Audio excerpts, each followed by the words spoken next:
Paz e graça. Amém. Graça e paz. Nessa casa.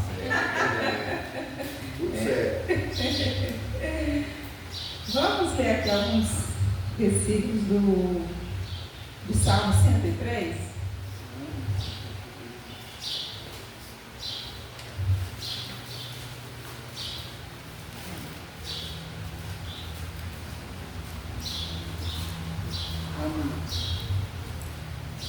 Amém?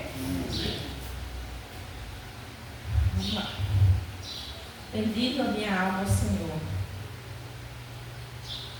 e tudo que há em mim, bendize o seu santo nome. Bendize a minha alma ao Senhor, e não te esqueça de nenhum dos seus benefícios.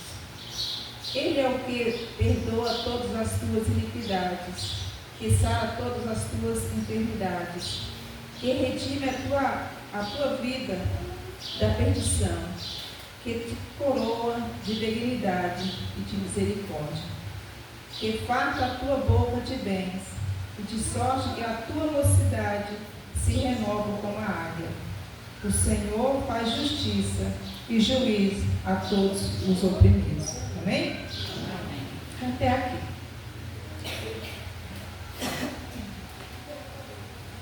Esse versículo 3 me chama a atenção porque ele diz assim: é o Senhor, é o porque perdoa todas as tuas iniquidades, que sara todas as tuas enfermidades. Que Senhor bom, né? Senhor Deus glorioso. É Ele que perdoa todos os nossos pecados, e é Ele que sara todas as nossas enfermidades. É um Deus bom, é um Deus zeloso. É um Deus que quer o melhor para cada um de nós. Amém? Vamos orar ao Senhor nesta noite, em nome de Jesus. Glorioso Deus e eterno Pai, ó Deus, estamos aqui reunidos na Tua santa e gloriosa presença. Queremos Te louvar, Te engrandecer e bendizer o Teu nome santo, e dizer que só o Senhor é Deus, que não há outro além de Ti.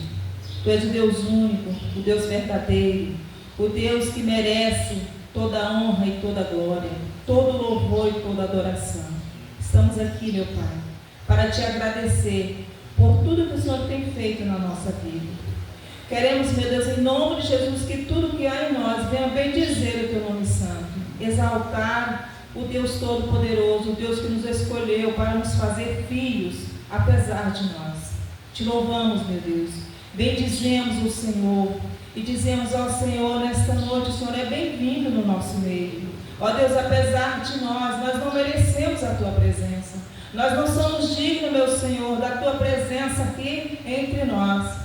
Mas o Senhor é bom. O Senhor é aquele que não faz acepção de pessoas. O Senhor é aquele, meu Deus, que nos escolheu, meu Pai, para estar no nosso meio. O Senhor poderia ter escolhido, meu Pai, pessoas importantes, pessoas grandiosas, pessoas, meu Deus, que têm o nome voado aí pelos cantos afora, mas o Senhor escolheu a nós.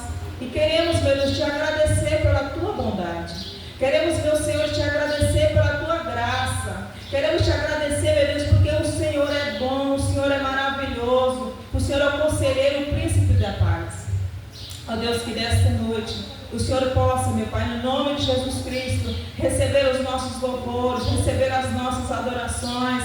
Ó Deus, em nome de Jesus, que este culto venha a ser rendido ao Senhor. Meu Deus, que não venha, meu Deus, ser palavras ditas pelo homem de qualquer forma. Meu Deus, mas que venha ser palavras que venham agradar ao Senhor, que venha sair do Teu trono, porque tudo é do Senhor e tudo é para o Senhor.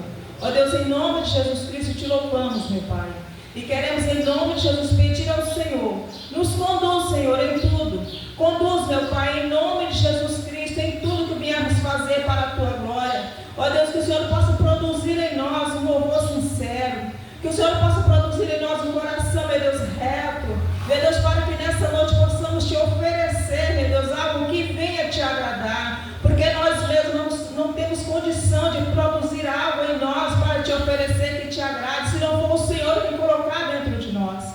Ó Deus, Te pedimos no nome de Jesus Cristo, meu Pai. Ó Deus, que nesta noite o Senhor não permita que nenhum de nós venha endurecer os nossos corações nessa noite. Meu Deus, ao ponto de não ouvir e entender a Tua palavra. Ó Deus, Deus, e entender, não querer pôr em prática. Ó Deus, em nome de Jesus Cristo, pedimos ao Senhor.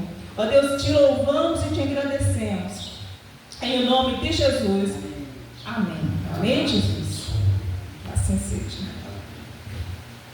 Agora sério. Bora louvar.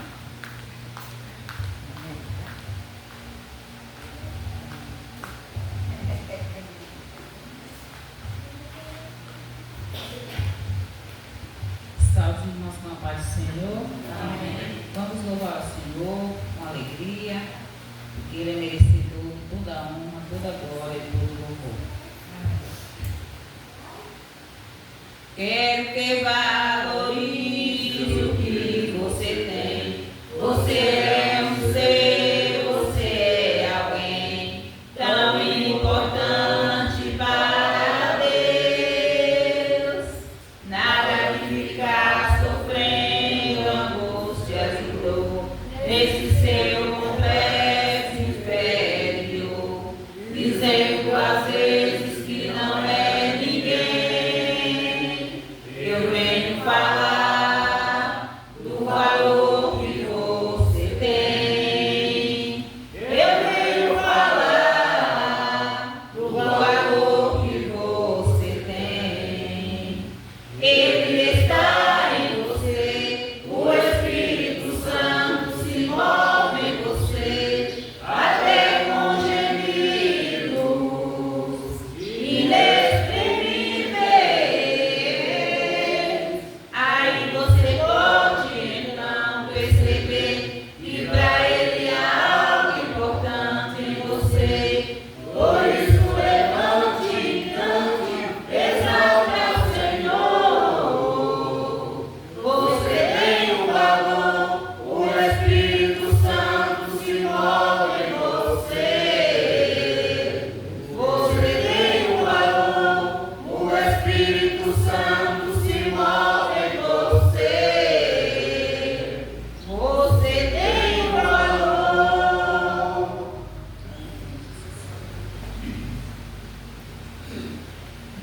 Nova-me, Senhor Jesus,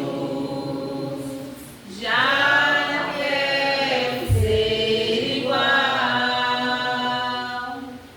Renova-me,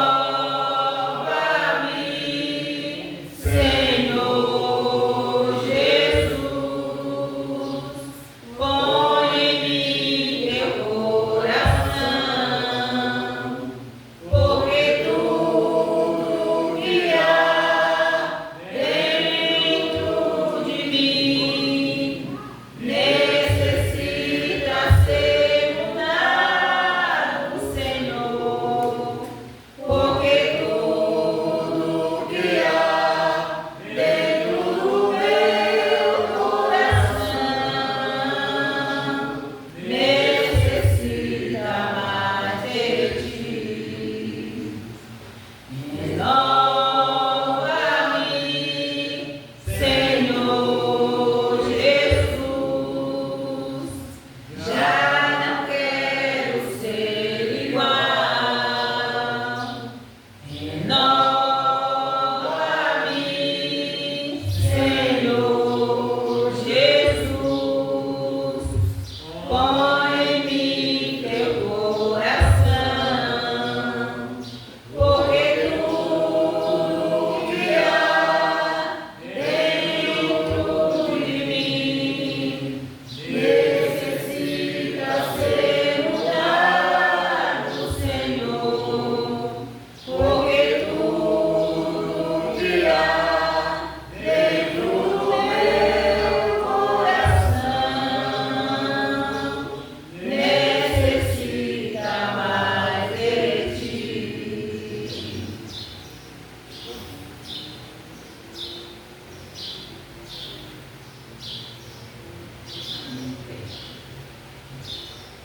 Rude cruz serei, dela um dia fugir, como emblema de vergonha e dor, mas com tempo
gostaria de orar em forma de gratidão, Senhor.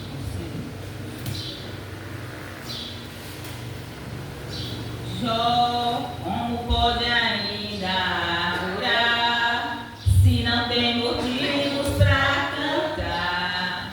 Abandona esse Deus e morre.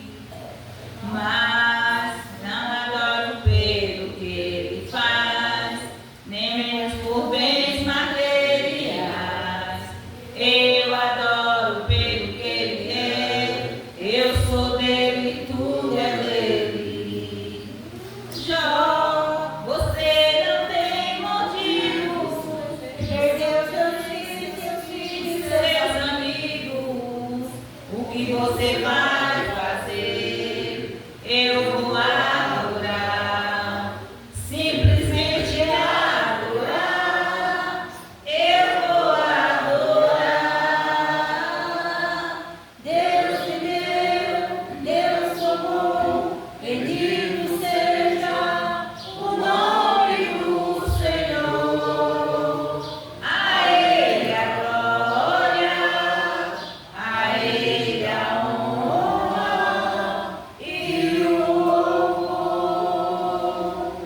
Jó, como pode ainda adorar, se não tem motivos para cantar?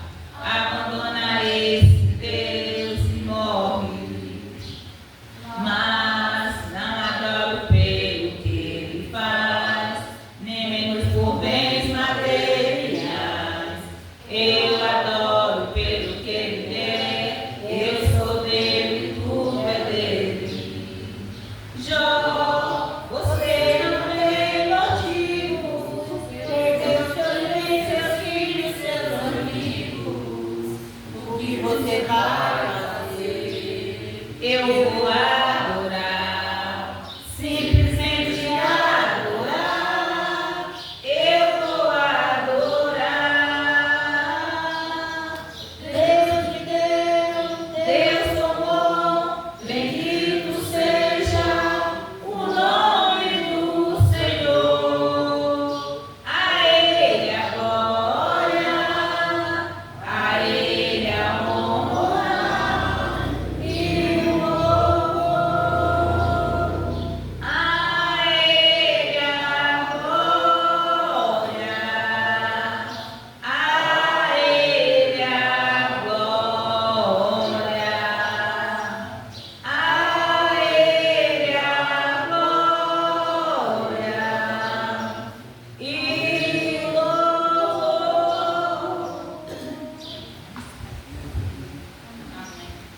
Vamos orar mais uma vez.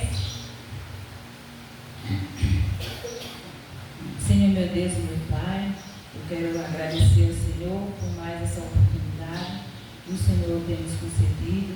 Pedir a Deus que o Senhor derrame chuva de bênção, Deus, sobre as nossas vidas. Que Deus abençoe, Deus, a vida de cada um aqui que se faz presente. Aqueles também, ó Deus, que não puderam vir, Senhor, por motivo de doença. Que o Espírito Santo de Deus possa estar visitando. Que Deus abençoe a vida de cada um daqueles que dizimaram, que ofertaram. Que Deus abençoe e multiplique. Pai, em nome de Jesus, pedi ao Senhor que o Senhor abençoa, usa o pregador, usa o teu servo, Pai, com poder, em nome de Jesus Cristo. Muito obrigado, Senhor, por tudo. Amém. Amém.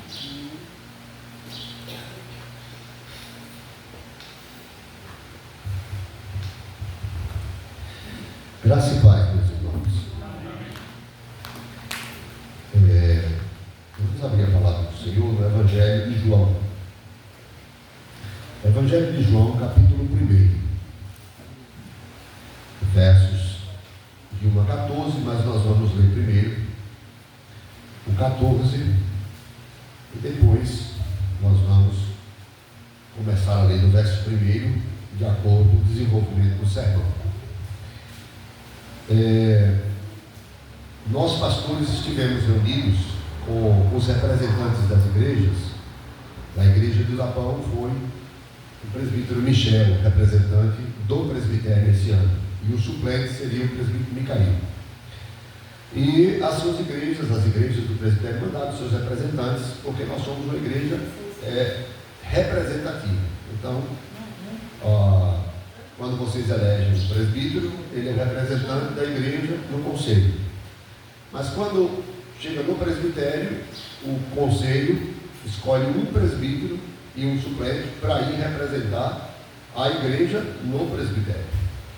E depois, quando é o sínodo, o presbitério escolhe 3 presbíteros e 3 pastores para representar o presbitério no sínodo, que é um conjunto de presbitérios. E os pastores apresentaram às igrejas os seus relatórios. Cada igreja envia um relatório dos seus membros, da sua movimentação financeira, da exclusão de membros, ou por disciplina, ou por morte, ou por transferência, os membros recebidos por batismo, por profissão de fé, e se faz uma estatística de cada igreja. Os livros de atas vão para o presbitério, tem uma comissão que vai ler essas atas do ano inteiro e fazer as observações, se houve alguma irregularidade nas atas. Existe a comissão de finanças, que vai analisar o movimento financeiro das igrejas, e tem a comissão de estatística, que eu fui o relator da comissão de estatística, que vai ver todos esses detalhes: quanto entrou, quanto gastou, quantos membros novos, quantos membros saíram, qual foi a igreja que cresceu mais, qual foi a igreja que cresceu menos. São estatísticas, é dado estatístico para ver a saúde da igreja. Não que números reflitam a saúde da igreja, mas uma igreja também que diz que só tem qualidade e não cresce nada é estranho, né? E uma igreja que cresce muito também, mas não tem qualidade, só prega heresia, também não reflete uma igreja. E tinha o relatório dos pastores. Cada pastor enviou o seu relatório do que fez, dos obstáculos que encontrou, das dificuldades, em que ele poderia melhorar. Então ele analisa o problema que encontra, isso é a gestão. Qual é o problema que eu encontrei? Quais são os problemas?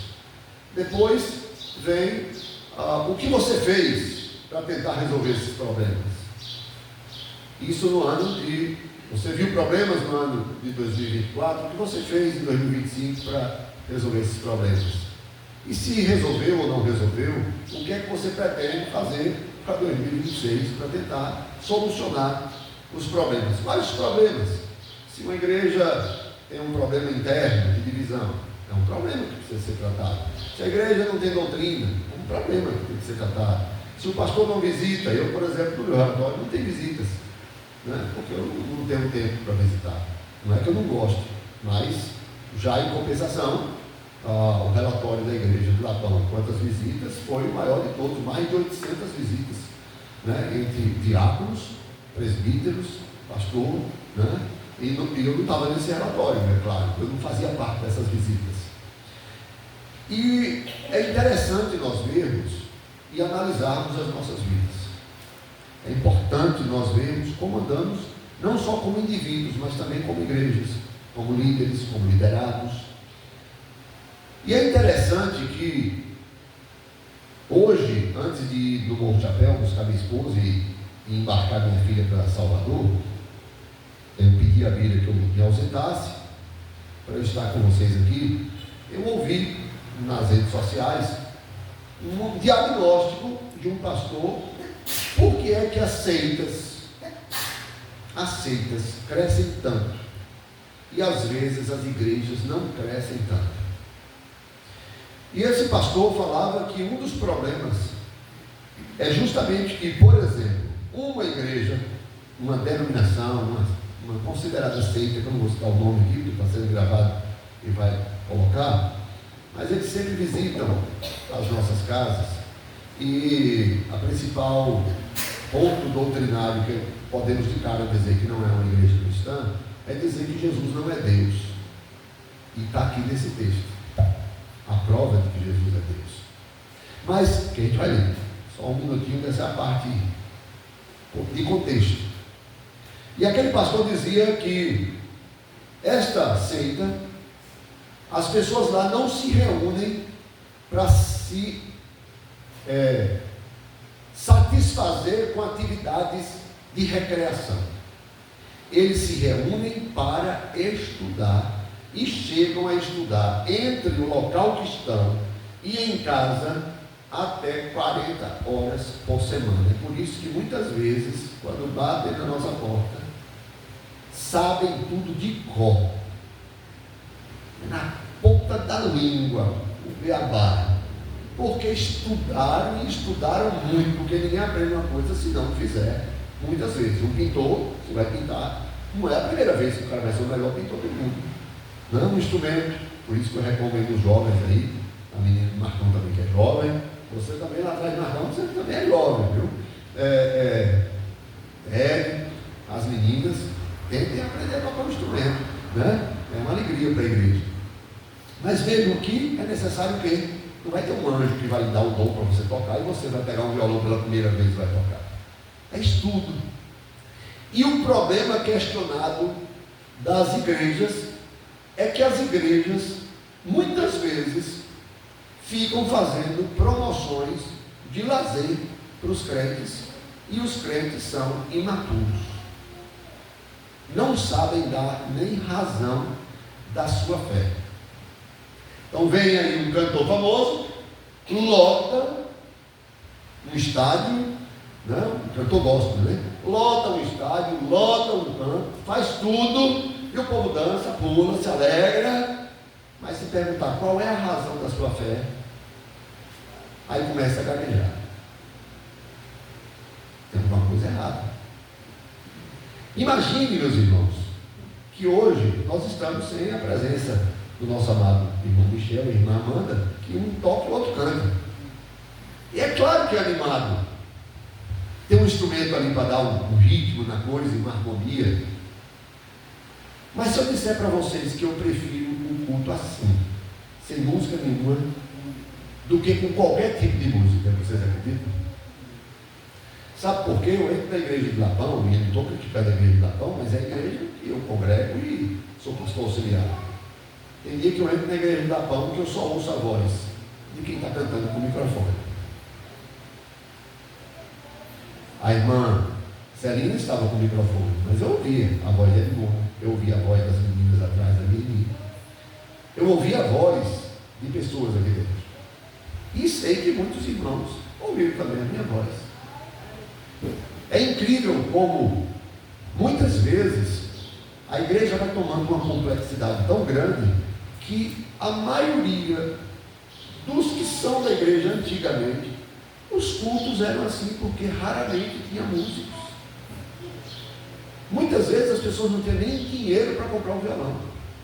Muitas igrejas não tinham nem dinheiro para comprar um microfone. E é incrível que nunca foi um impedimento o povo de Deus adorar porque não tinha música. Porque o instrumento, eu já disse nessa igreja, disse na igreja de Tanquinho também, né? O instrumento mais importante que existe na face da terra são as suas cordas vocais. É o instrumento que é projetado pelo seu pulmão, que bota para fora a sua voz, o seu timbre de voz. Cada um aqui tem a sua voz. É por isso que quando alguém, se Marcão ligar para a filha dele, ela vai saber que é Marcão e não sou eu, se eu ligar para ela. Porque ela já conhece a voz do seu pai. Veja que nós precisamos entender que as nossas cordas vocais, a nossa boca, né, o nosso nariz, o nosso pulmão que bota lá para fora, são instrumentos preciosos para Deus, porque foi Ele que fez. É por isso que um passarinho canta tanto, quando a gente vê um passarinho cantar. É por isso que quando um galo está rompendo amanhã e ele dá aquele cacarejo dele, né, todo mundo diz ali, tem um galo cantando. Porque ele está, da forma que foi criado, glorificando a Deus. E nós crentes temos chegado nas igrejas e estamos muitas vezes dispostos a passar 30, 40, 50 minutos, 1 hora dentro de uma igreja cantando.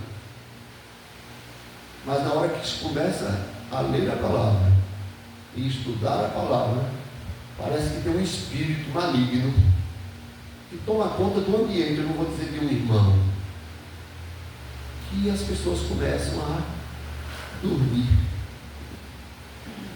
Enquanto aceitas, passam até 40 horas estudando, mesmo mentindo, e acabam crescendo. Eu não estou dizendo que esse crescimento vai para o céu, mas eu também não posso dizer que crentes que nunca crescem podem ser considerados crentes que vão ser úteis à igreja, porque são crentes imaturos. É por isso que quando nós vamos para o texto, nós encontramos o Evangelho de João diferente dos outros evangelhos. O Evangelho de Mateus, Marcos e Lucas são evangelhos parecidos. Provavelmente o primeiro evangelho foi Mateus ou Marcos, e há consenso em muitos comentaristas que o primeiro evangelho foi o de Marcos, e Lucas e Mateus seguiram algumas informações que tinha no evangelho de Marcos, que alguns creem que foi Pedrão, que foi a fonte dessas informações, e Mateus tinha as suas próprias informações, porque ele foi apóstolo, e Lucas teve que pesquisar, porque ele não conviveu com Jesus. Então ele teve que procurar fontes, ele teve que investigar, buscar, estudar. É o que a gente está falando disso. Ele teve que buscar nas fontes e fazer a curada investigação. Ele fala isso tanto no Evangelho de Lucas como no livro de Atos, que ele escreve a Teófilo após a curada investigação. E é incrível que quando ele dedica esse livro a Teófilo, alguns comentaristas creem que Teófilo foi alguém rico que se converteu e bancou Lucas para ele fazer um papel de historiador. Vai lá, Lucas, eu te banco com pergaminho, com viagens, isso que faz uma faculdade e quer defender depois um TCC, né? Um trabalho de conclusão de curso, ou depois um mestrado, ou depois um doutorado, a depender, tem que gastar muito dinheiro. Minha irmã, quando foi fazer um TCC dela, da UNEB, sobre comunidades quilombolas, ela teve que viajar várias vezes para Jussara, porque ela escolheu uma comunidade quilombola, e a que ela escolheu foi lá em Jussara, e ela ia lá na comunidade, e lá na comunidade, ela conversava com pessoas, ouvia os casos dos mais antigos, para tentar entender e escrever sobre aquela comunidade. Isso demanda tempo, viagens, pesquisa, ao ponto de Luciana, quando foi fazer o mestrado dela, ela recebeu 2 anos de salário só para ficar estudando para defender o mestrado dela, isso bancado pelo governo federal. Quem tem aí filho com mestrado e doutorado sabe que é assim. Você consegue uma bolsa às vezes, porque não tem como desenvolver algo sem estudar. Ah, mas pastor, eu não tenho estudo. E quem disse que porque você não teve estudo, você não pode estudar? Quem disse que porque você não teve estudo, você vai precisar continuar a vida toda sem estudar? Ah, mas eu não sei ler. Ouve. Pega alguém para ler. Eu não estou entendendo o que leio. Pergunta quem sabe. Aquela pessoa não soube responder, pergunta a outra. E veja que esses evangelhos, Mateus, Marcos e Lucas, eles são tão semelhantes que são chamados sinóticos, que significa parecidos. Mas o evangelho de João foge à regra. Enquanto que Mateus se preocupa com a descendência de Jesus ser descendente de Abraão, e Lucas vai na descendência de Jesus até Adão, João extrapola o tempo. E João, no verso 1, vai dizer: no princípio era o verbo, e o verbo estava com Deus, e o verbo era Deus. Aqui a palavra grega é logos. E que logos é esse? É aquele que disse: e disse Deus, haja luz, e houve luz. E disse Deus, e disse Deus, e disse Deus, é o poder criador de Deus, e diz que sem este Logos, nada do que foi feito se fez. Meus irmãos, é extremamente importante a gente entender, por isso que no verso 14, o nosso irmão João, ele vai concluir o raciocínio, como ele foi trabalhando, do verso 1 até o verso 14, ele faz uma primeira conclusão, que é uma ponte para o verso 15 a 18 do capítulo 1 de João. E no verso 14 ele vai dizer: e o verbo se fez carne e habitou entre nós, cheio de graça e de verdade, e vimos a sua glória, glória como do unigênito do Pai. A última vez que eu preguei aqui, eu falei dos hebreus. Que os hebreus, que eram judeus convertidos, estavam querendo agora deixar o cristianismo e voltar para o judaísmo, e o autor de Hebreus vai dizer: não façam isso, porque o sacrifício de Cristo foi superior ao do sumo sacerdote, porque o sumo sacerdote entrava no Santo dos Santos uma única vez por ano, com o sangue alheio, o sangue de um animal, mas Cristo adentrou no Santo dos Santos, lá celestial, com o seu próprio sangue, e está diante de Deus, intercedendo por nós, porque Ele é o nosso sumo sacerdote. Por isso que a gente não sacrifica mais, porque os sacrifícios acabaram. Cristo sacrificou-se uma única vez, e suficiente para sempre. E agora, João vai trazer para nós um ensinamento que todo crente tem que saber. Por isso eu falei sobre você se esforçar para aprender, porque eu não aprendi sem me esforçar. Você não vai aprender sem se esforçar. Nenhum de nós aprende nada sem concentrar, buscar, ter fome, sede e querer aprender aquilo. Ninguém.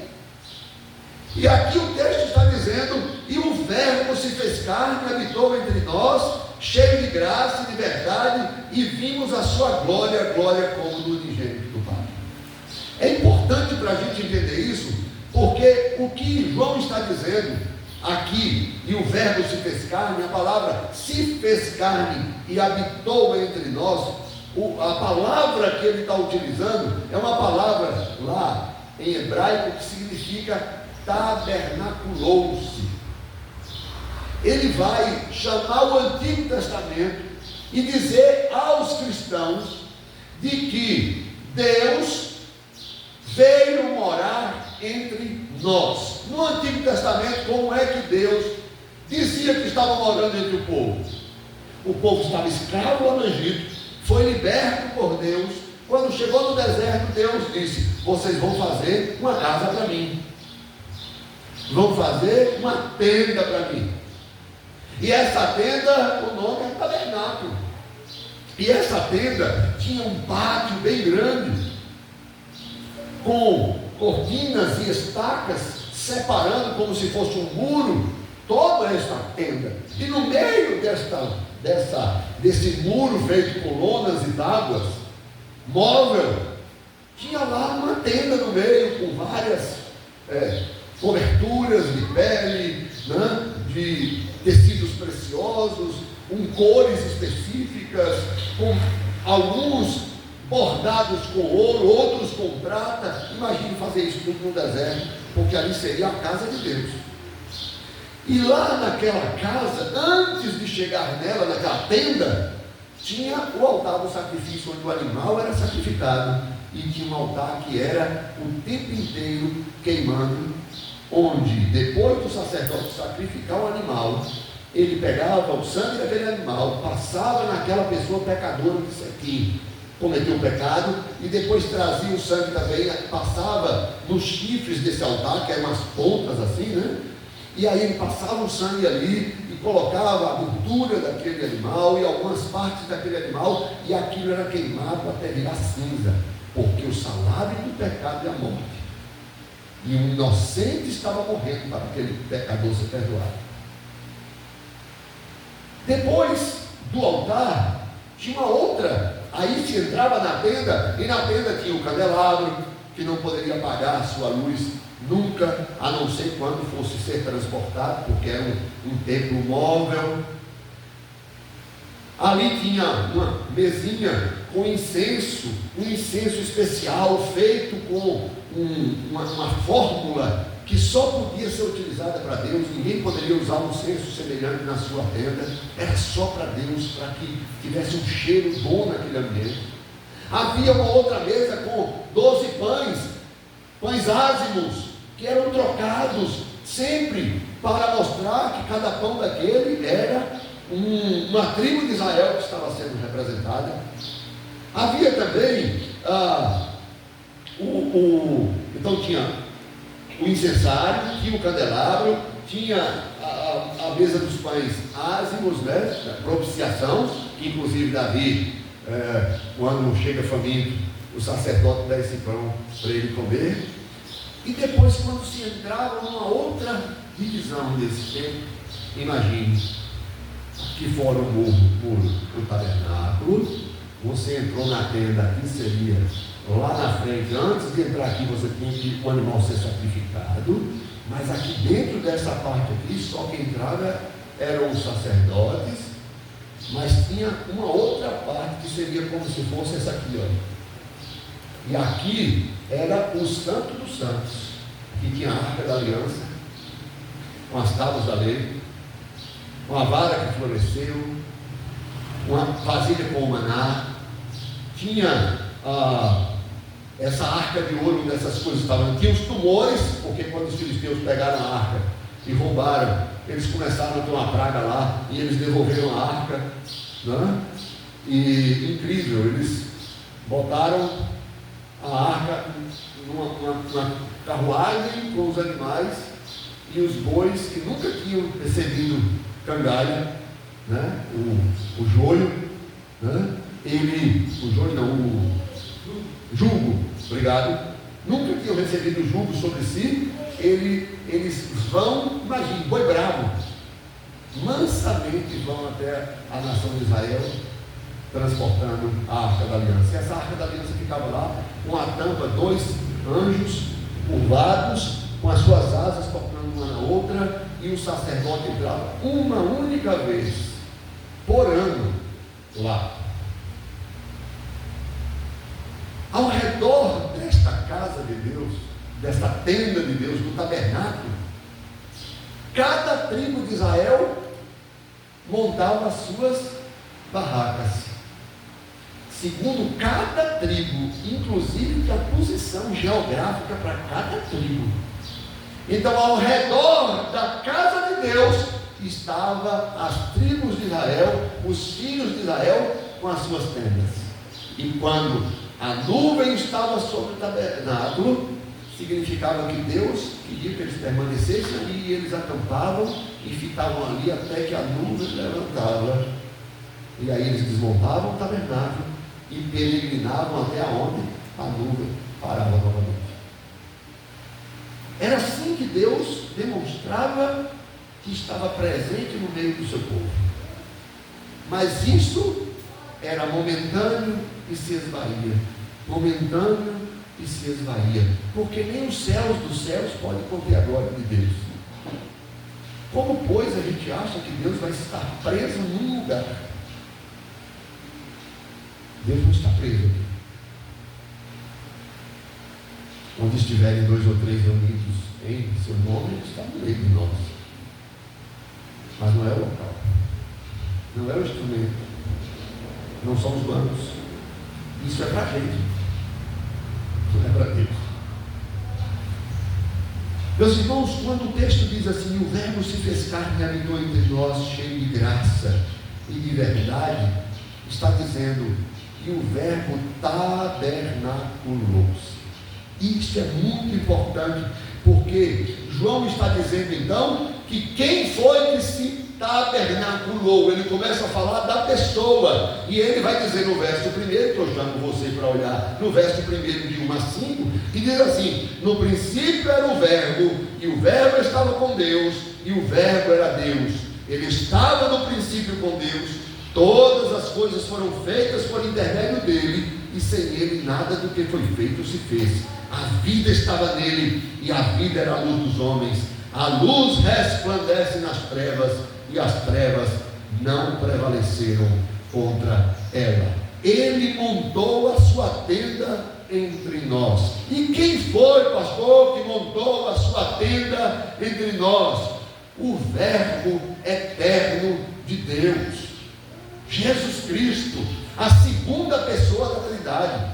Por isso, quando nós lemos Gênesis, eu vou ler para vocês, é tão importante o que João está dizendo. João não vai só até Adão, como Lucas, ele não vai só até Abraão, como foi Mateus, na genealogia de Jesus. Aqui ele está dizendo que Jesus, antes de ter sido homem, ele era o próprio Deus. No princípio criou Deus os céus e a terra, porém, estava sem forma e vazia, havia trevas sobre a face do abismo, e o Espírito de Deus pairava por sobre as águas. Disse Deus: haja luz, e houve luz. Veja que o Evangelho de João vai dizer o que sobre esse assunto.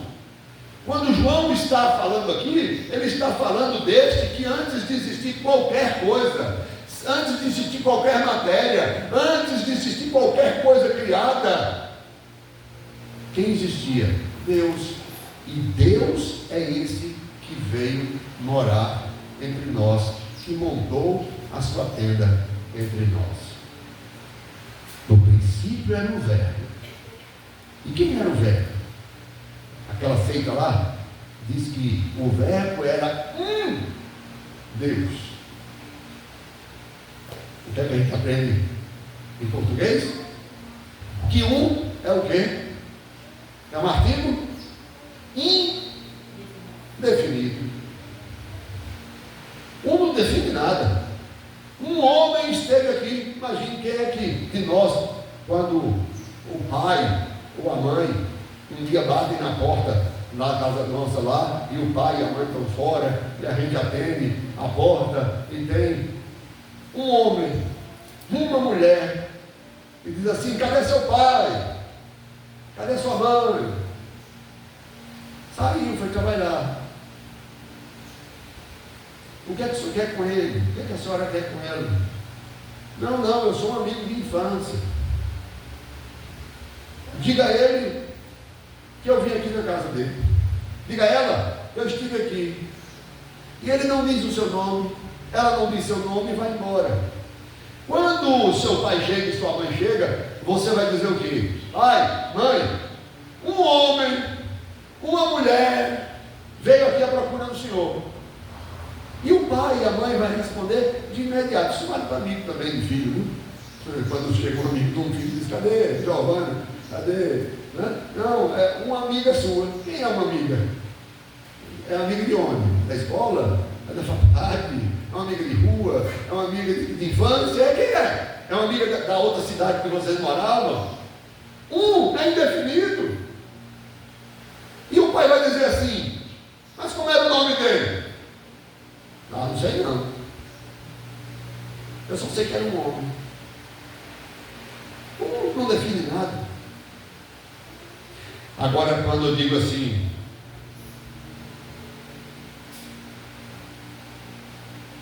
irmãos,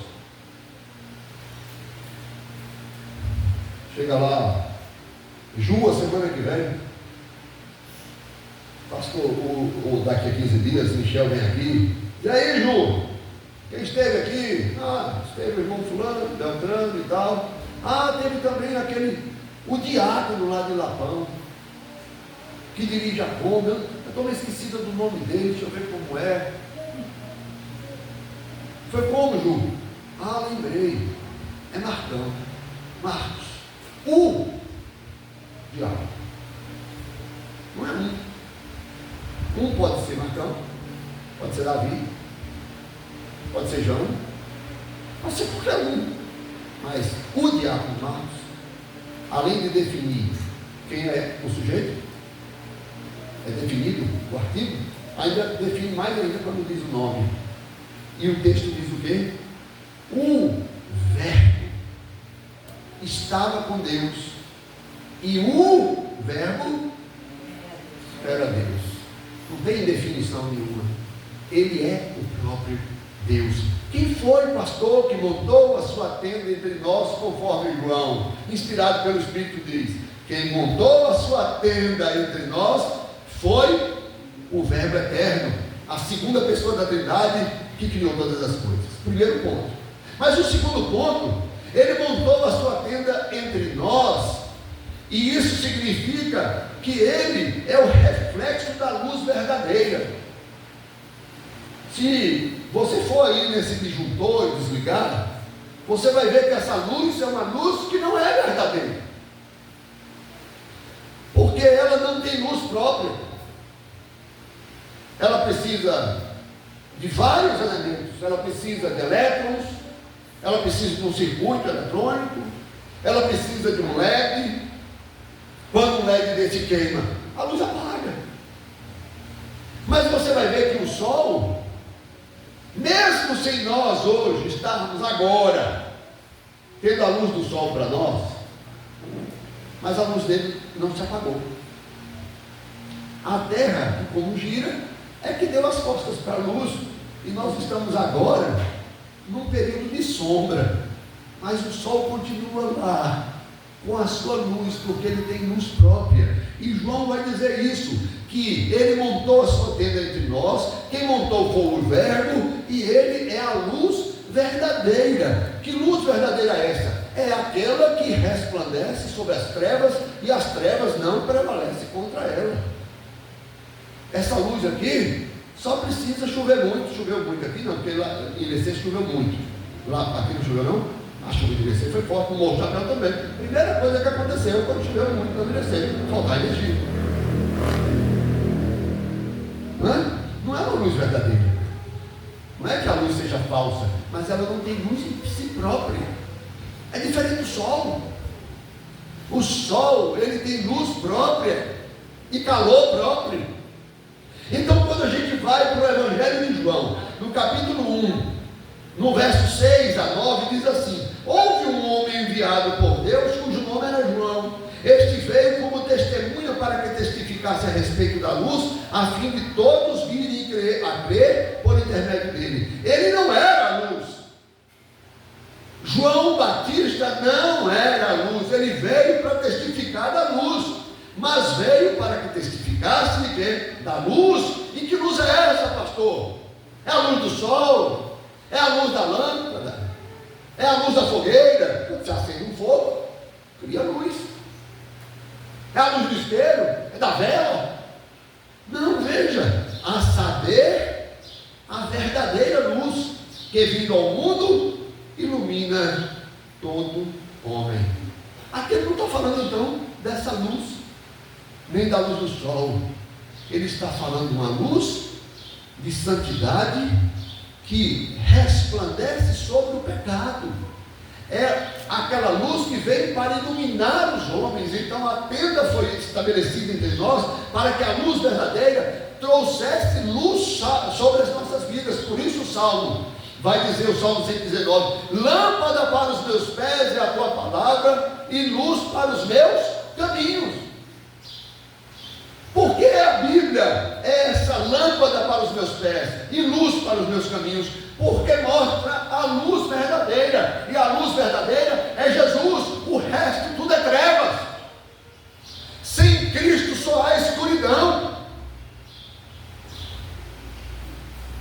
Hoje eu visitei meu pai.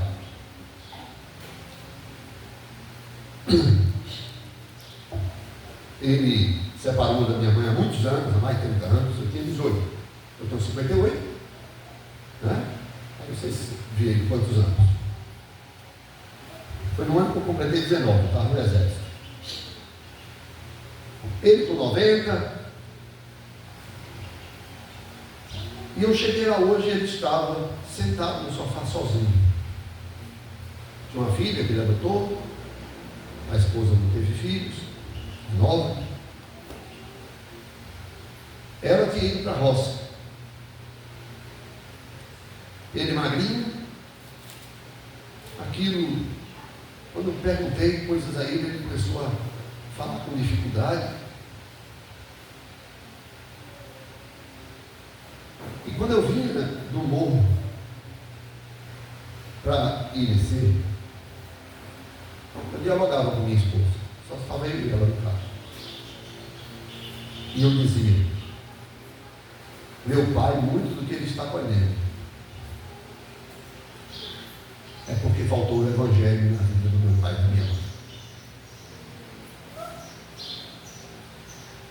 Às vezes não um evangelho profundo, ainda que fosse um evangelho superficial, ainda que fosse um pouco do evangelho. Quer ver um exemplo? Eu cheguei na casa do meu sogro, que tem 100 anos, e minha sogra, que tem 96. E estavam os dois lá, juntos, com todos os erros que cometeram, se esforçando, porque na convicção católica o casamento é um sacramento, e a velhinha, mesmo quando velha aprontou, ela disse: eu não separo. Não estou dizendo que a pessoa tem que ficar casada com outro até quando apanhar. Eu estou dizendo que quando se falta a luz, o pouco de luz que resplandeceu naquela casa foi de um catolicismo que tem coisas certas e coisas erradas, mas um pouco do evangelho se fez presente.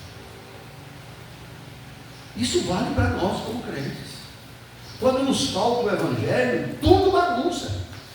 Eu sou a prova testemunhal diante dos irmãos, que quando eu me revoltei com Deus diante dos sofrimentos que tive na igreja e abandonei a igreja por 9 anos, minha vida virou um caos. Mesmo passando em concurso, mesmo trabalhando, mesmo criando os filhos, não é que tudo virou uma desgraça, mas bagunçou, e não poucas vezes quase tudo desanda. Quando falta o evangelho, falta tudo. Quando falta a luz de Cristo, falta tudo. Por isso, Jesus, falando então sobre esse aspecto, quando numa parábola ele conta, se um homem conseguir então ter um plantio e conseguir ter uma lavoura muito grande, e ele colher aquilo e ter tanto alimento que ele tiver que construir novos silos para poder caber tudo aquilo, e ele disser para a sua alma: regala-te de minha alma, agora eu tenho reservado para ti muita coisa. E Jesus diz: louco, hoje pedirão a tua alma, e o que tens reservado para Deus? Por isso, ao falar com aquele jovem rico, Jesus vai dizer, não é por causa da riqueza, mas da confiança na riqueza, de que adianta o homem ganhar o mundo inteiro e perder a sua alma? É a luz que resplandece nas trevas que faz com que nós entendamos que tudo nesta vida é secundário. É por isso que as igrejas estão errando gravemente quando reúnem os crentes para dar aos crentes um produto. Pastor, o que o senhor está querendo dizer? Um produto, você vai no supermercado porque você quer comprar feijão, arroz, macarrão, ou você vai num posto de gasolina porque você quer botar gasolina no carro ou óleo diesel, ou você vai num posto de lavagem porque você quer lavar, ou você vai num salão numa barbearia porque você quer fazer a barba ou cortar o cabelo, você vai num salão porque você quer fazer uma trança bonita, ou você quer dar umas luzes, ou você quer botar os homens agora, né? Uma peruquinha, uma peruca colada na testa, você vai num salão, procura um manicure porque você quer pintar as unhas. Isso é um produto ou um serviço. O evangelho não é um produto, o evangelho não é um serviço. Nós crentes, eu também estou com os irmãos, eu sou um de vocês. Nós crentes não podemos buscar no evangelho um produto ou um serviço. Nós devemos buscar no evangelho a luz para resplandecer sobre as nossas trevas. A luz de Deus, ao ponto de a gente dizer: Deus já mudou a minha vida. Tem muita coisa para mudar, mas, meu Deus, como Deus já mudou a minha vida. Eu acho que você precisa analisar o seu coração e pensar assim: quanto Deus já mudou na minha vida? Eu tenho que ser grato por aquilo que já mudou. E não ser satisfeito nisso, porque Deus vai mudar mais. E a promessa de Deus é mudar tanto, tanto, tanto, que não pode ser mudado nesta vida. Vai ser necessário você e eu passarmos pela morte e aguardar a ressurreição dos mortos até a vinda de Cristo. Mas se você e eu estivermos vivos, se fosse agora, nós também teríamos que ter uma mudança. E essa mudança é que nós seríamos transformados. Os mortos ressuscitariam com um novo corpo em glória, semelhante ao de Cristo, e nós teríamos o nosso também transformado. porque as mudanças que Cristo tem prometido para nós, as mudanças prometidas para nós, transcendem, são maiores do que o que podemos suportar hoje. Porque a luz veio morar entre nós. Ele montou sua tenda entre nós e refletiu a sua luz para que não andássemos em trevas. Em terceiro e último lugar, ele montou sua tenda entre nós porque ele é o Verbo de Deus encarnado. Sabe aquela glória da nuvem sobre o tabernáculo e no Santo dos Santos, e que a morte estava na entrada do tabernáculo? Era necessário, porque sem derramamento de sangue não há remissão de pecados. É necessário que o pecador morra.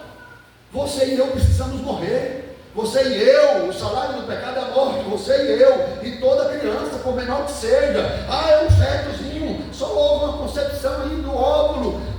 Um homem e uma mulher só casaram e tiveram uma relação, e aquele óvulozinho que a gente não enxerga virou uma vida em potencial, e ali já é um ser humano em potencial. Depois só vai crescendo. Ali agora é um pecador já. Por quê? Porque é um filho de Adão e Eva.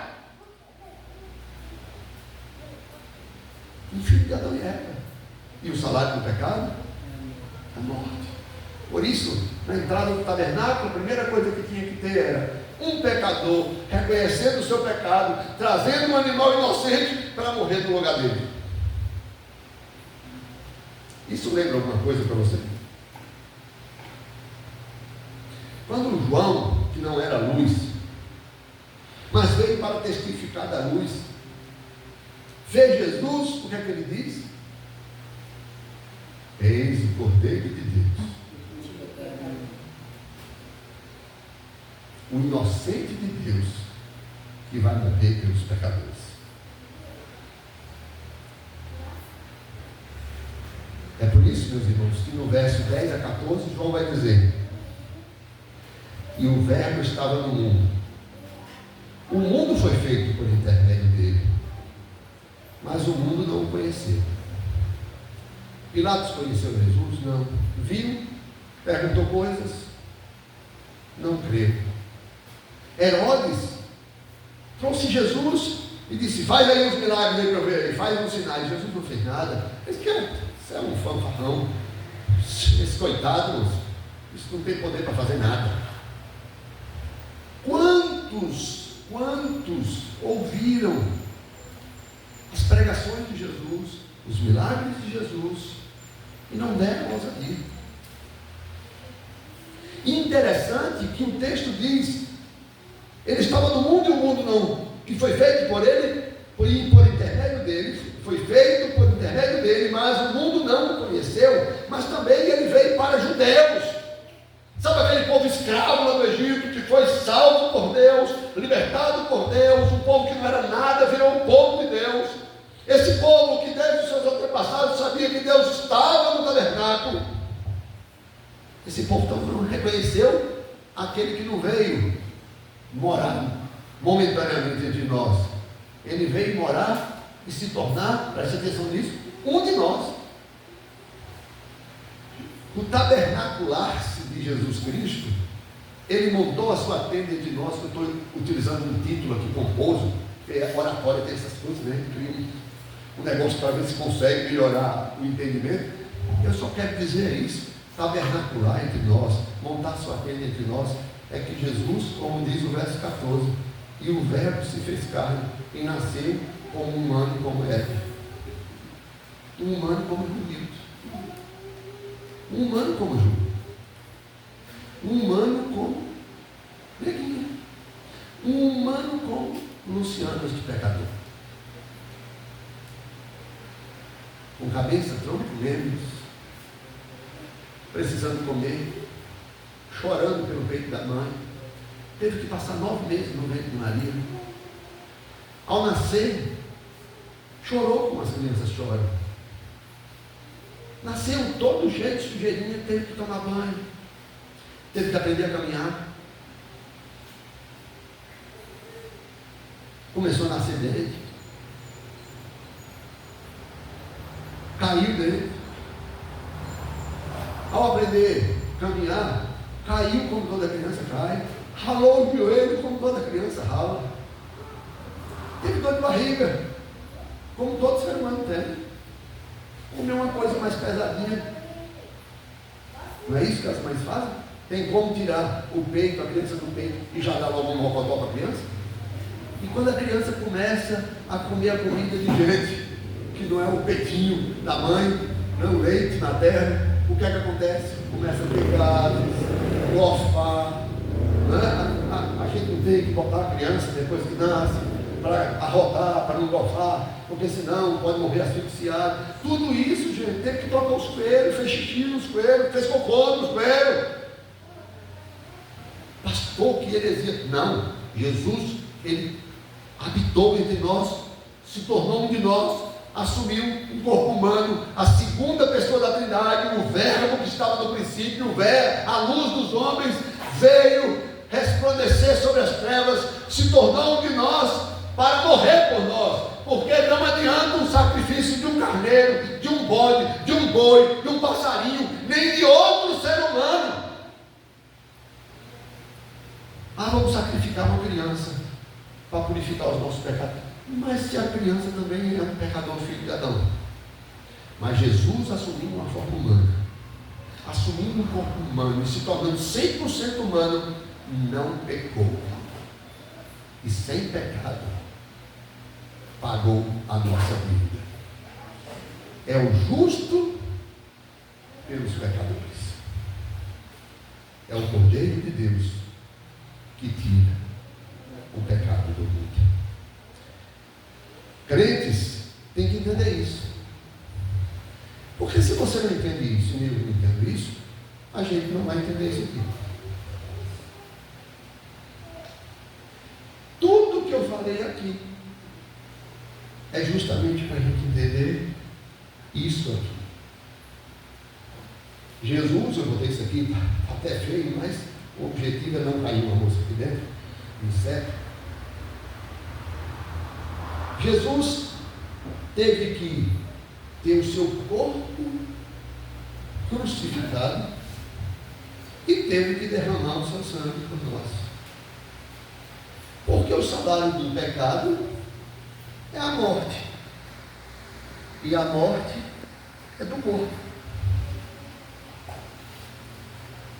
E o ser humano, quando derrama o seu sangue e se esvai no seu sangue, ele perde a vida. Por isso a palavra diz que no altar de Deus, o povo de Israel não podia comer o sangue. Porque o sangue representa a vida. E Jesus diz para nós então: eu vou morrer no meu corpo e derramar o meu sangue para que vocês tenham o perdão dos seus pecados. Que grande dádiva. Jesus veio morar entre nós. E quando teve que voltar aos céus para interceder por nós, como prega nos Hebreus, ele não nos deixou órfãos. Presta atenção, por favor, entra nessa viagem comigo, porque não é uma viagem, tem aquelas viagens do drogado, né? E tem a viagem espiritual. Entra nessa viagem comigo. Deus, que era Espírito, a segunda pessoa da Trindade, se encarnou e veio morar entre nós, assumindo um corpo como o nosso, para morrer no nosso lugar, porque não adiantava morrer um que não fosse um de nós, mas esse que morreu por nós tinha que não ter pecados como aquele animal inocente.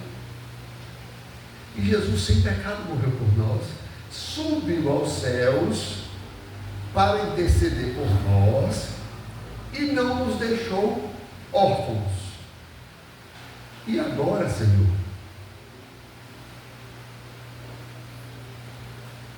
Jesus enviou o seu Espírito para morar em você.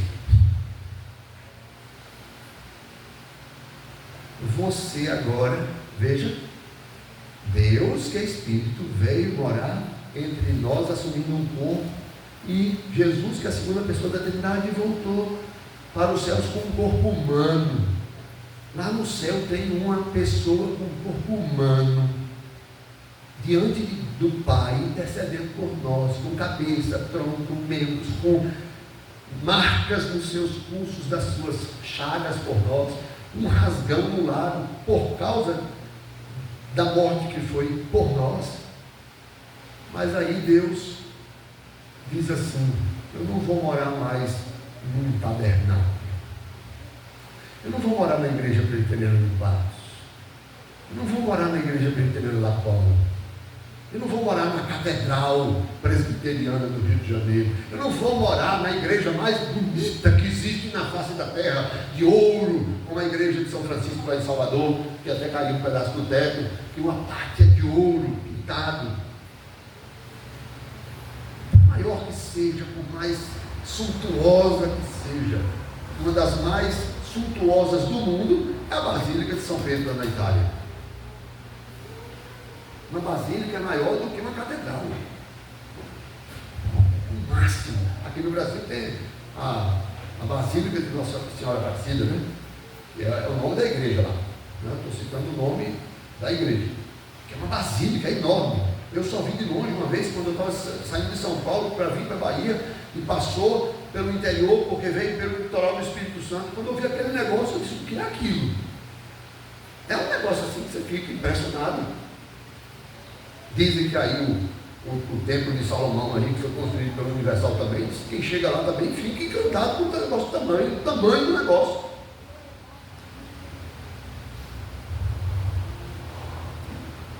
Deus escolheu morar em uma pessoa simples que mora em Vados, como Ju, como a nossa irmã Ju.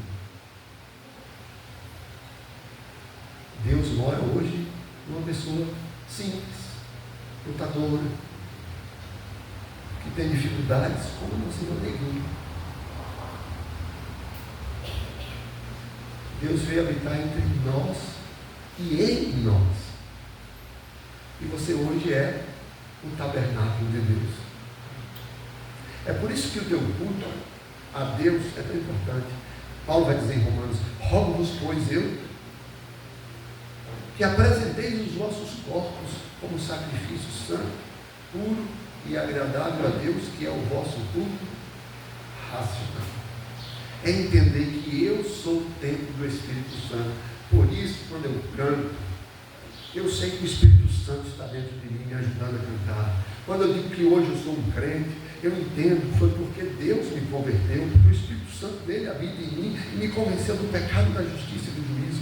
É quando eu digo eu sou filho de Deus, é porque eu sei que o Espírito Santo de Deus habita em mim, e o Espírito de Deus testifica com o nosso Espírito que somos filhos de Deus. E o Verbo se fez carne e habitou entre nós, e fez com que o seu Espírito habitasse em nós. É por isso que você é alguma coisa. O apóstolo Paulo, para falar sobre esse assunto, para concluir, ele vai dizer que existem vasos de desonra e vasos de honra. O que é um vaso de desonra? Você vai na rua e compra um pote pequeno, não precisa ser um pote pequeno, pote de barro, e você compra não só um, mas você compra 2 ou 3. Em um pote você bota água,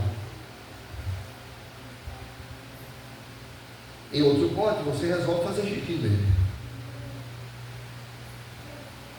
e em outro pote você pega e coloca um bocado de diamante que você tem.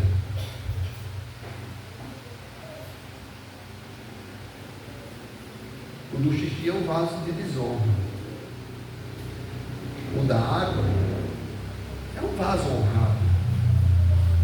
Mas o cheio de diamantes é um vaso que é de barro, mas ele está com um preço valiosíssimo. O que é que tem a ver isso com minha vida, pastor? É porque você e eu somos vasos de barro. E se você e eu somos alguma coisa, é porque Cristo nos comprou com o seu sangue e fez com que o seu Espírito habitasse em nós. Imagine um vaso de barro onde quem entrava dentro é o Espírito de Deus que parava sobre as águas e criou todas as coisas. Quanto você vale? Quanto foi que Cristo pagou por você? Se fosse trocar em dinheiro, Jesus disse isso. Que adianta um homem ganhar o mundo inteiro e perder a sua alma? Ainda que você fosse dono do mundo inteiro, você não poderia comprar a sua salvação. Mas Deus a deu de graça por você. É por isso que Jesus, naquela noite com os discípulos, toma do pão após ter dado graças e parte e diz: isto é o meu corpo que é dado por vós. Ou seja, esse é o preço que eu vou pagar pela vida de vocês. E quando ele toma aquele cálice, ele diz: este cálice é a nova aliança no meu sangue. Não vai lembrar de mais sangue de animal. É o sangue meu, diz ele, derramado por vocês. E se não há remissão de pecados sem derramamento de sangue, Jesus derramou o seu sangue para que lá em Apocalipse João vê uma multidão de pessoas com vestiduras brancas e resplandecentes. Isso não tem nada a ver com racismo, viu? É branco no sentido de que manchado com sangue. Cristo derramou o seu sangue por nós. Em vez de nós ficarmos manchados pelo sangue de Cristo, nós ficamos alvos, como a neve é alva. Eu vi neve uma vez só, é alvinha, é um negócio que você fica impressionado, como é que pode cair aquelas coisinhas tão pequenininhas, e daqui a pouco está tudo branco, e você diz: meu Deus. Em Apocalipse, então João vai entender que esses que estão com as suas vestiduras brancas é porque tiveram as suas vidas e, portanto, suas vestiduras lavadas pelo sangue do Cordeiro. Curve as suas frontes, converse com o seu Deus, agradeça a Ele por tamanho preço que foi pago por sua vida. Eu não pagaria nada por sua vida, e eu sei que você não pagaria nada pela minha. Será que você teria coragem de sacrificar um filho seu por mim? O senhor teria coragem de entregar uma das meninas aí para eu ser salvo? Hein, Marta? Você entregaria sua filha para me salvar? Não, Milton? Que tal sacrificar sua filha? Chega aí um cara para me matar aqui, eu estou levando e diz assim: não mata o pastor, não, mate minha filha. Vocês fariam pelo menino de vocês? Nem Sandrinha. Não, Ed, Ed, você, não, o pastor é mais importante que você, Ed, mata meu filho Ed aqui, deixa o pastor vivo. Mas Deus fez isso por nós, entregou seu filho por cada um de nós. Agradeça, foi por você, por mim, e aí eu não tenho como agradecer por você.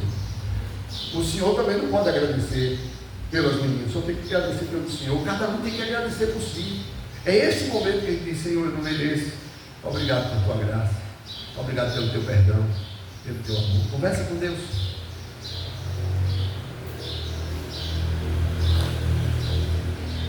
Senhor Deus, muito obrigado. Senhor Deus, obrigado. Porque o Verbo se fez carne e habitou entre nós, cheio de graça e de verdade. E vimos a sua glória, como a glória do unigênito do Pai.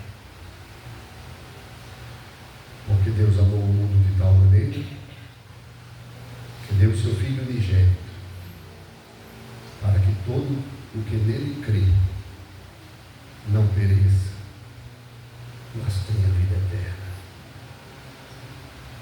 A luz que resplandece nas trevas, e as trevas não puderam detê-la. Deus, muito obrigado. Obrigado por tamanha bondade do Senhor. nós não somos dignos de nada. Nós não merecemos nada. Pelo contrário, a nós só nos cabe ficar vermelhos de vergonha, corar de vergonha. Nos perdoa, Senhor, por tamanha ignorância nossa. Nos perdoa por tamanha ingratidão. Nos perdoa por não compreendermos quão grande é o teu amor para conosco e quão grande preço o Senhor entregou por nossas vidas e pagou por cada uma delas. Ó Espírito Santo de Deus, que habita em nós, nos conscientiza cada dia desta bênção que recebemos,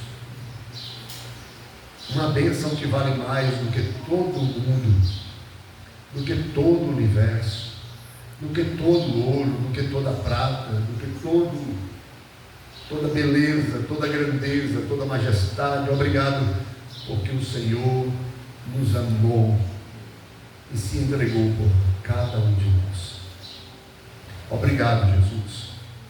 Ao participarmos da ceia do Senhor, queremos entender que isto é a tua igreja, este povo comprado por teu sangue naquela cruz, e sermos assim gratos todo o tempo e esperarmos a vinda do Senhor todos os dias, porque nós somos teus, a ti pertencemos, porque já morremos contigo naquela cruz. Cristo morreu a nossa morte para que vivêssemos a sua vida.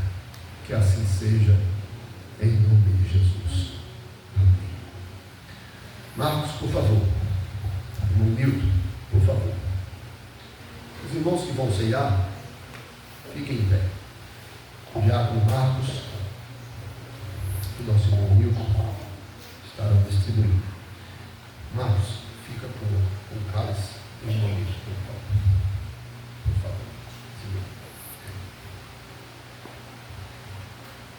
Comei e bebei dele todos.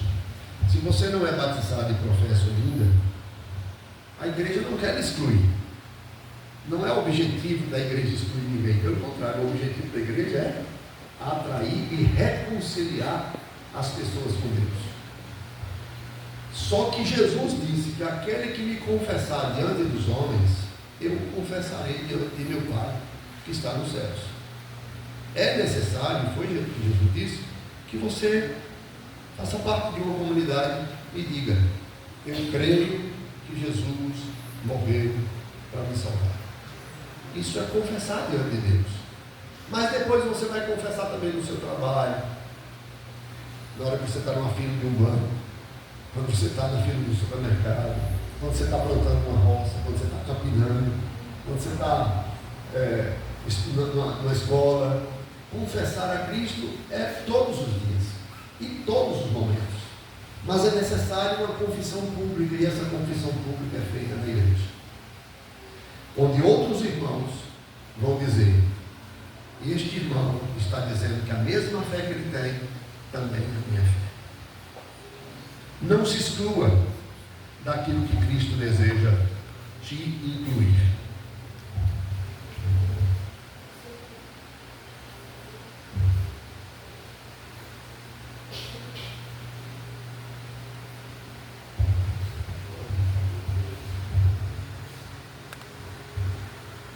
Senhor nosso Deus e Pai, queremos te agradecer, Senhor, pelo privilégio ao qual nos dá de estarmos aqui reunidos.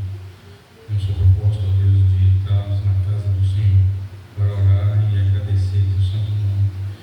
Esse é seu sangue derramado por nós, ao qual o Senhor teve na cruz para nos salvar. Que o Senhor possa vir nos abençoar nesse privilégio, Pai, de cearmos aqui nessa noite, em nome de Jesus.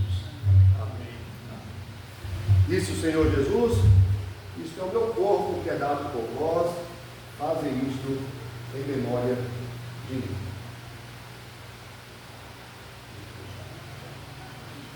De igual forma, O Senhor Jesus disse: este cálice é o cálice do meu sangue, da nova aliança em meu sangue.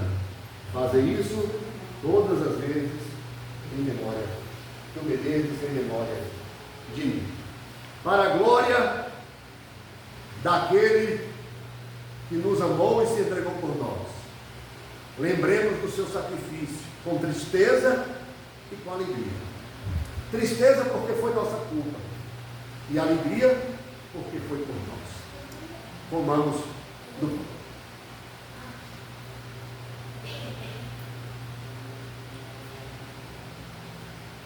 Para a glória daquele que nos amou e com o seu sangue nos purificou de todo pecado.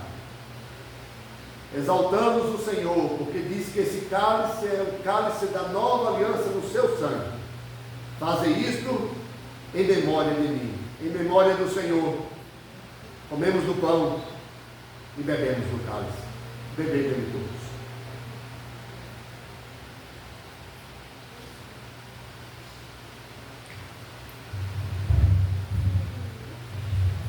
E este cálice, meus irmãos? E este aqui? Na Páscoa judaica, um cálice ninguém bebia.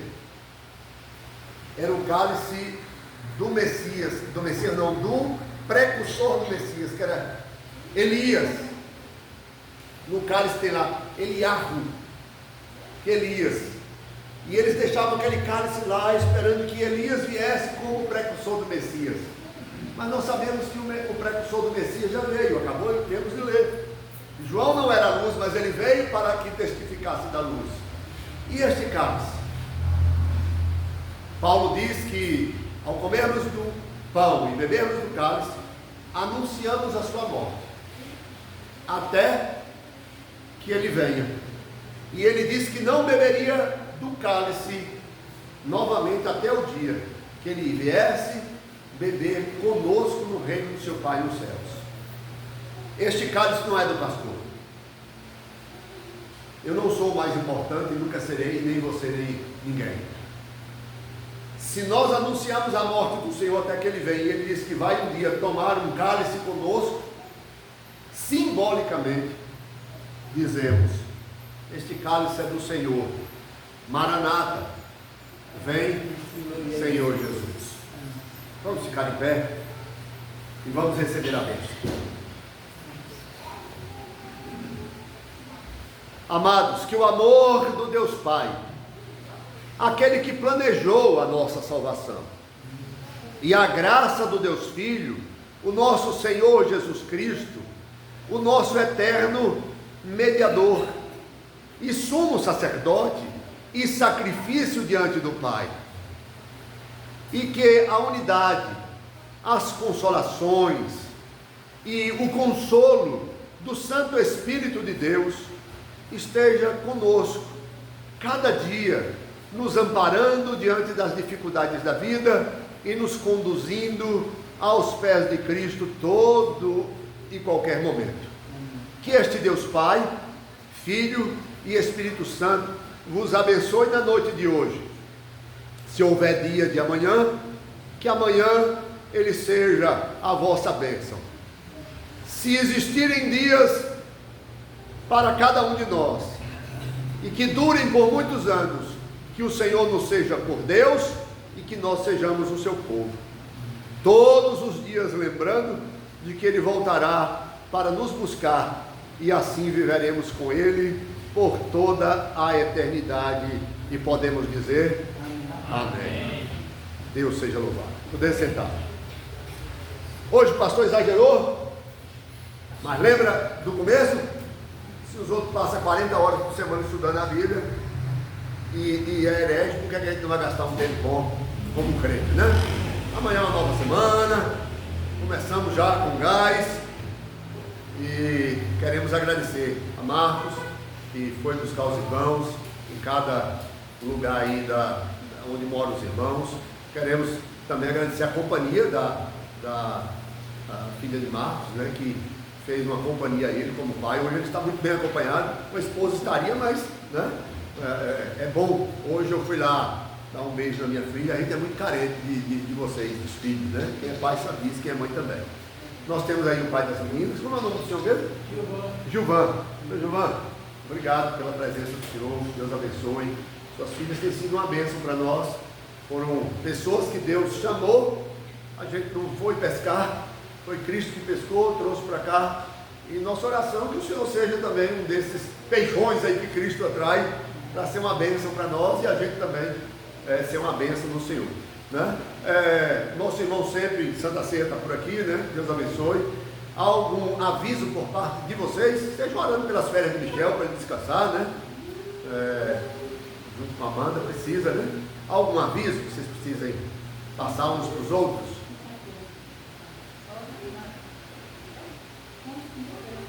Quinta-feira tem o culto, né? Parece que Tacinho que vai dar essa atenção para vocês. É bom que Tacinho toca, né?